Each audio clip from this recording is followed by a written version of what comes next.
Donde Plowman is the 9th chancellor of the University of Tennessee. She's only been here for a year and a half, and what a year and a half it has been. I sat down with Dr. Plowman for a one-on-one to talk about challenges with COVID and major changes in the football program. Those are coming up at 5 and 6, but new here at 4. We find out some things you may not know about the woman leading UT, such a critical time right now. You've had some challenges. It's been an interesting year. But before we got into COVID, This is a virus. Take precautions. and major changes in the football program, Welcome Dr. Danny White to the great University of Tennessee. I wanted to find out more about the woman behind those big decisions. I think we're all human beings, and I always want workplaces where the whole human being comes to work every day. And sometimes that means you bring with you a disappointment or a stress. But if you can't do that, then it's not going to be a place that you want to stay at very long, and you're not going to feel part of a team. So I feel lucky to be here. I feel blessed with this opportunity. I will be so happy when COVID is behind us and we're back doing things face to face. It makes a difference. Being able to see your eyes and your whole face and people's body language. She says 3 core values are critical to a successful campus culture during COVID and beyond. Be creative, be compassionate, be flexible. I think that's helped us all along. I overhear people, they don't even know I'm listening. They go, well, you know, we're supposed to be creative, compassionate, and flexible.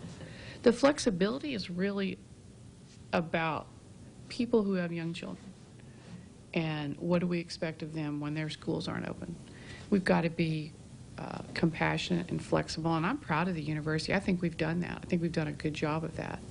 And telling people, work it out with your supervisor. Donde Plowman knows about balancing a career and family and the skills learned in between. I raised 2 children, adopted a 3rd child, and had a career and tried to be a homeroom mother at the same time. That didn't work out so well. You know, all of that. We've juggled forever, and we are good. One of the things I learned is that women are really good in negotiating situations. They don't want to negotiate for themselves. They outdo men, research shows, in negotiating on behalf of others. And when I read that data, I thought, well, of course, I've negotiated for my child, you know, at school. She also knows tragedy through the loss of a child. My oldest son was killed in a car wreck. Oh.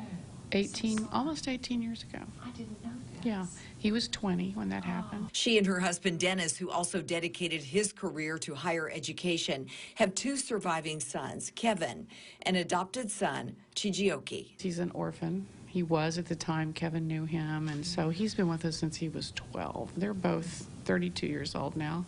Neither one are married yet, so I keep hoping there will be grandchildren someday. She champions women, but gender is not at the top of the list when hiring. I've never been one to look around and say, oh gosh, you know, I'm going to promote women. I've always looked for the best, most talented people who are effective leaders.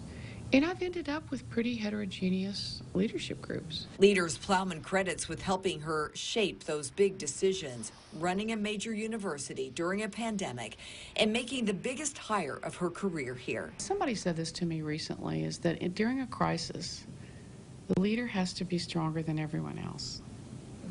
I would edit that to say they have to appear stronger than everyone else. How about that? We are going to dig into Donde Plowman's approach to handling COVID on campus and why making big changes in the football program did not happen quite as quickly as it may have appeared. That's coming up tonight at 5 and 6.